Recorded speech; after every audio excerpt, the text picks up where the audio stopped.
কাজের মাসি আসবে, কাপড় কাচবে, তুই দেখবি, ঘোরাঘুরি করবি, বেতন দিব, খুব মজা না? আর টুম্পা এটা ভিজাছিস তো?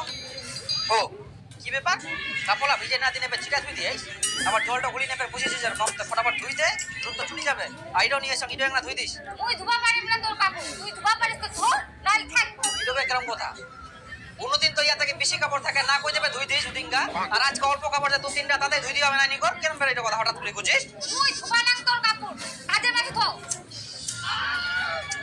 মনে হয় সেটা গুড়িয়ে কাজের মাসে ধোয়া হবে। আচ্ছা আজকে এলা ধুই দে, তারপর আমি কাজের মাসে দেখুম। ও কাজের মাসির কথা শুনে তো খুব খুশি হয়ে গেলি। কাজের মাসি আসবে, কাপড় কাচবে, তুই দেখবু, ঘোরাঘুরি করবু, বেতন দিব, খুব মজা না? যে টাকাটা ও দিব সে টাকা মুখ দিলে কি হয়? ও তো তোর কাপড় ধুম। আপন মানুষকে তো টাকা দিবা ইচ্ছা করে না, পরের মানুষকে তো ভালোই দিবা ইচ্ছা করে। কাজের মাসির কথা শুনে একটু লাফাই উঠছিল তো। তুই এত কোনো কাজের মাসি কথা? তো কাজের মাসের কথা কবে না? আগে তো কাপড় ধুতে আসলে জামা প্যান্টের পকেটে টাকা পাইতাম, আর এখন একটা পকেটেও টাকা পাই না। ওরকম কাপড় ধুয়ে আবার কি লাভ?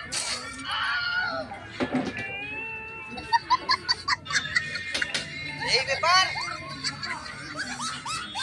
কথাটা তো ক্লিয়ার ভাবে কইলেও হয়ে যায়। এ মহিলা মানুষের কথা এলা ঘুরাই পেঁচাই সোজা কথা দিব না।